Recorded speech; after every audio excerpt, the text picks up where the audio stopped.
5 valiosas lições extraídas do livro A Arte da Guerra para alavancar suas vendas em tempos de crise. É impressionante como as táticas do estrategista militar chinês Sun Tzu, mesmo 25 séculos depois de escritas, ainda podem ser atuais e de extrema utilidade. Para o visionário estrategista, a derrota em uma batalha jamais era questão de falta de sorte ou por causas improváveis. A vitória é a recompensa reservada aos que sabem identificar, aproveitar e se adaptar às oportunidades que surgem, principalmente nos momentos de grande dificuldade, o que muitos chamam de crise.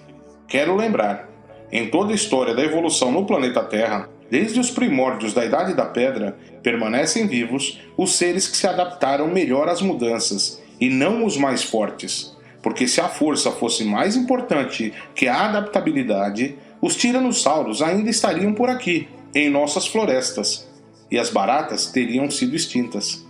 Analisando este clássico da literatura e fazendo uma analogia com o mundo corporativo, extraí 5 lições valiosas que, se forem praticadas e executadas, podem auxiliar você a vender mais e enfrentar essa guerra diária que chamamos de mercado. Lição número 1. Nunca desdenhe da força inimiga. Não subestime seus concorrentes. Eles também estão tentando fazer o melhor trabalho possível.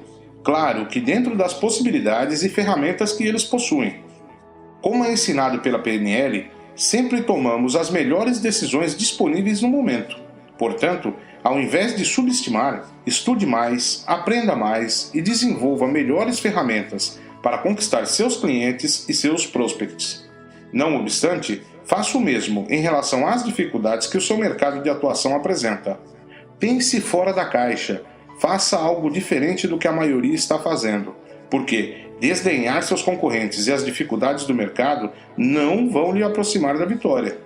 Um exemplo disso é: um comerciante de Goiânia, com uma simples atitude e investindo menos de R$100, conseguiu aumentar suas vendas, colocar sua loja em destaque e ainda ganhou espaço gratuito na televisão, justamente porque fez diferente e de uma forma tão simples que chamou a atenção do maior telejornal da cidade. E tudo isso com uma simples faixa de tecido. Em tempos de crise, nada melhor do que a criatividade, né? E o empresário do setor sudoeste, aqui em Goiânia, conquistou a clientela colocando uma faixa bem diferente na porta da loja. Tem faixas anunciando bota fora, parcelamento em 10 vezes, mas nenhuma chama mais atenção que esta. Uai, precisa de cliente, então deve ser por causa da crise, né? Porque tá sem cliente na loja, é? Deve ser a crise. Crise sim, as vendas estão em baixa. No ano passado, a queda foi de 4,3%, segundo a Confederação Nacional do Comércio. E para 2016, a previsão não é de melhora. Mas nem por isso o clima nesta loja de móveis é de pessimismo. A frase usada para selecionar vendedores aqui foi adaptada para chamar clientes. Está com desconto, sim, com preço muito bom. A gente parcela até em 10 vezes. A mensagem é tão inusitada que causa até confusão de gente querendo emprego. Nem olha a faixa direita, né? Vocês estão contratando, mas nós estamos precisando de clientes, e vendedores já temos aqui, tá? O diretor do Sebrae fala que seu Valdeir está no caminho certo, trabalhando com criatividade e aproveitando as oportunidades na crise. Na crise existem oportunidades de prazos mais longos, de preços mais baixos, de melhores negociações, de forma que a crise também é um momento de aproveitar oportunidades para o próprio cliente. Desde que a faixa foi instalada na porta da loja, o comerciante já teve uma recuperação de 20% nas vendas. A estratégia para driblar a crise deu tão certo que agora seu Valdeir está abrindo vaga para novas ideias. Vamos ver se a gente cria outras, né? Ou recebe alguma mensagem falando, tipo assim, dando pra gente uma faixa nova, né? A Elisângela resolveu comprar uma mesa de jantar e ficou animada. Portanto, analise a questão com calma e criatividade. Utilize a força e energia condizentes ao tamanho do desafio. Em momentos de dificuldade no mercado, é necessário, no mínimo, dobrar os esforços para alavancar as vendas e alcançar as metas projetadas. Lição número 2. Nunca permita a ausência de autoridade. Tanto um exército quanto uma equipe de vendas necessitam da presença da liderança. Todos nós sabemos que o que engorda o boi é o olho do dono. Portanto, você precisa estar à frente das decisões e ações necessárias para superar os momentos de dificuldade. Porém, mesmo que sua empresa, seu supervisor ou gerente estejam agindo de forma diferente do que você pensa, não os culpe pela falta de resultado. Haja imediatamente. Seja você a diferença. Administre seu trabalho, sua região ou carteira de clientes, como se você fosse o dono de sua empresa, porque só você é o responsável pela sua vitória ou por sua derrota. Delegar essas atribuições não é uma opção viável. É você que tem que avaliar, planejar, treinar, orientar as ações necessárias e acompanhar o seu impacto no aumento de suas vendas. Isso não pode ser a tarefa de outros. É sua responsabilidade. Lição número 3. Nunca pare de treinar. Em momentos de crise, ao contrário do que muitos pensam, é o momento onde as empresas e profissionais de vendas menos se dedicam ao seu próprio desenvolvimento e aprendizado. Deveria ser o contrário disso, mas na realidade, quando o resultado não aparece e as perspectivas não são as melhores, muitos líderes e vendedores dizem não ter tempo para treinar, se capacitar, pois precisam entregar o resultado. No curso Vendas, a Profissão das Profissões, existe um capítulo onde falo especificamente da importância de aprender continuamente e a forma como muitos distorcem a maneira de ver o tempo. Chamo isso de cegueira corporativa, justamente porque empresários e vendedores acreditam que o problema se resolverá atacando o efeito e não a causa.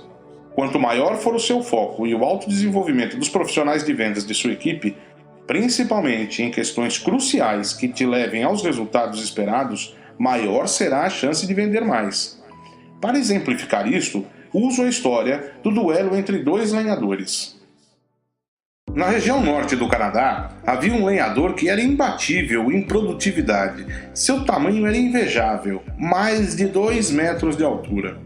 Numa sexta-feira ensolarada, após o expediente, todos os lenhadores da empresa foram para um bar. Tomaram uma cerveja e jogaram um pouco de conversa fora.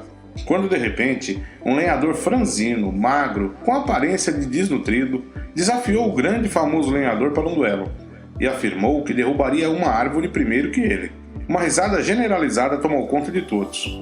E menosprezando o magro lenhador, o gigante aceitou o desafio e marcaram para o domingo seguinte. No dia marcado, foram estabelecidas as regras. Cada um recebeu um machado com o mesmo peso e tamanho e foram demarcadas 2 árvores exatamente iguais em altura e diâmetro. Após 30 minutos golpeando a árvore, o lenhador franzino parou de golpear. Nesse momento, ouvindo que seu oponente havia parado, o gigante acelerou seus golpes de machado para conseguir uma vantagem enquanto o magrelo descansava. Novamente, 30 minutos se passaram e o lenhador franzino parou de novo. E o gigante repetiu sua estratégia anterior, com golpes mais rápidos. Passadas algumas horas, o lenhador franzino derrubou a árvore primeiro. Indignado, o gigante foi até o magrelo e disse: "É impossível que tenha derrubado a árvore primeiro que eu. A cada meia hora você parava para descansar e eu não parei em nenhum momento. Como conseguiu derrubar a sua primeiro?" Foi quando o magrelo respondeu: "Eu não parava para descansar, eu parava para amolar o machado. Porque quando o machado está bem amolado, com muito menos força, consigo um golpe mais profundo na madeira." E essa é a grande lógica dos treinamentos e do aprendizado. Quem sabe, gasta menos tempo e energia para produzir melhores resultados. Pense nisso. Lição número 4. Nunca perca a cabeça. A inteligência emocional é tudo. Em minha carreira, perdi grandes oportunidades por agir no calor da emoção.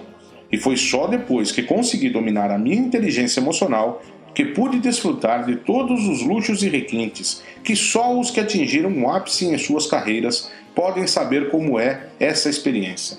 Quem nunca deixou as emoções dominarem as ações e depois ficou frustrado e angustiado quando os resultados não apareceram? Pois é, são reações normais, mas não podem de forma alguma tornar-se uma constante. Demonstrações de raiva, explosões constantes, mau humor crônico só criarão mais entraves para a solução dos problemas. Deixe a raiva de lado e concentre-se nas ações que poderão solucionar totalmente o seu problema ou minimizar o impacto negativo provocado. Para Sun Tzu, coragem e equilíbrio fazem um grande general. Não importa se você lidera uma tropa de milhares de soldados, uma grande equipe de vendas, ou um homem só, você mesmo. O controle emocional é a base que lhe sustentará em momentos de turbulência. A pressão por resultados, a ausência deles e todos os problemas que vêm com a consequência destas situações tendem a nos levar ao estresse, nervosismo, descontrole, perda do foco e qualidade no que fazemos. Sem equilíbrio, você não saberá ou não conseguirá encontrar saídas viáveis para a crise e muito menos orientar seus vendedores em como encontrar o melhor caminho para aumentar as vendas. Sem coragem, você não terá a confiança necessária para superar os desafios que surgirão e passará à sua tropa uma insegurança que possivelmente os levará à derrota. Como ensina a arte da guerra, se o general não demonstra equilíbrio e coragem em suas ações, será incapaz de sanar dúvidas, inseguranças e até mesmo traçar grandes planos para a conquista da vitória. E como dizia o grande general Montgomery, não existem soldados ruins, existem comandantes incompetentes. Lição número 5. Nunca desrespeite a disciplina. Sun Tzu relata que era comum antes das batalhas na China antiga a troca de cumprimentos e presentes entre os líderes dos exércitos envolvidos na contenda. Assim sendo, o imperador solicitou vinho ao general inimigo. Esse ardiloso general encontrava-se em posição desfavorável em termos de guerreiros, equipamentos e suprimentos, tendo a seu favor somente a posição estratégica privilegiada que desfrutava, pois estava atrás de altas muralhas.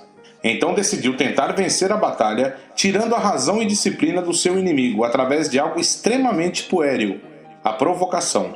No lugar de vinho, o general enviou ao imperador adversário um pote lacrado com a sua própria urina no interior. Isso provocou a ira do imperador, que, tomado pela cólera, deixou para trás todo o planejamento arquitetado e, mesmo diante dos apelos de seus liderados, mandou-os a um ataque massivo e total contra as muralhas do castelo, desrespeitando todas as táticas treinadas e a disciplina adquirida. O resultado?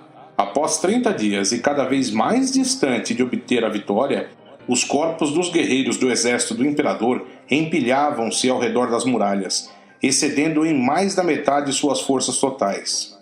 Ação sem disciplina é desperdício de energia e recursos.